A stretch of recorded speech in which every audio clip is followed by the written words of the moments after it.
నాసబోయిన నరసింహ నాన కవి రాసిన పశ్చాత్తాపం. ఈ కథ వింటే మీలో మార్పు తప్పకుండా వస్తుంది. పాపయ్యకు ప్రకృతి మీద అపారమైన ప్రేమ. ఆ ప్రేమతోనే తన ఇంటి వెనుక జామ, మామిడి, కొబ్బరి, మునగ మొక్కలు నాటాడు. వాటికి నీరు పోస్తూ, ఎరువులు వేస్తూ ఎంతో శ్రద్ధగా చూసుకున్నాడు. ఇంటి కాపలా కోసం ఒక కుక్కపిల్లను పెంచాడు. భార్య మంగమ్మతో కలిసి కూలి పనులు చేస్తూ కష్టసుఖాలతో బతుకు బండిని లాగుతూ వచ్చాడు. వారికి 2 కూతుళ్ళు పుట్టారు. కాని పాపయ్యకు కొడుకు కావాలనే తపన పెరిగింది. 3, 4 సంతానం కూడా అమ్మాయిలే.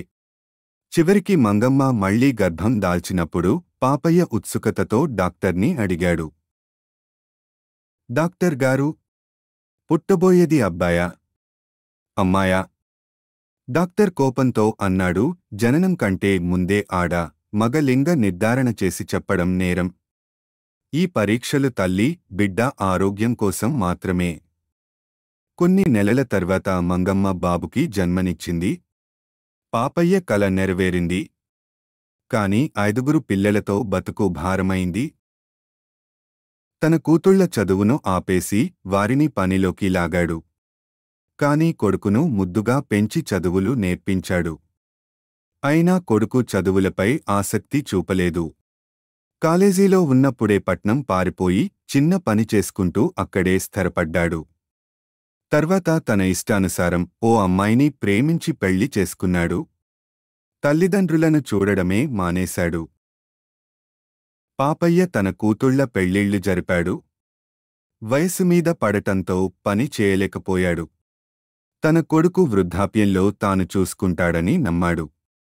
కాని ఆ కొడుకు వెనక్కి చూసే ప్రసక్తే లేదు. ఇదిలా ఉండగా పాపయ్య నాటిన మొక్కలు పెద్దవై కాతకొచ్చి పండ్లు ఇచ్చాయి. వాటిని అమ్ముతూ మంగమ్మ కుటుంబాన్ని నిలబెట్టింది. కాని కొంతకాలానికి మంగమ్మ అనారోగ్యానికి గురై కన్నుమూసింది. అంత్యక్రియలకు 4 కూతుళ్లు వచ్చారు. కొడుకు మాత్రం రాలేదు. చిన్న కూతురే తల్లికి దహన సంస్కారం చేసింది. ఆ తర్వాత 4 కూతుళ్లు తండ్రిని వేడుకున్నారు, నాన్నా, ఒంటరిగా ఉండకండి, మాతో రండి అని. ఆ క్షణంలో పాపయ్యకు నిజం అర్థమైంది. తాను నిర్లక్ష్యం చేసిన కూతుళ్లే ఇప్పుడు తనకు తోడుగా నిలుస్తున్నారనిపించింది. కళ్లల్లో నీళ్లు తిరిగాయి.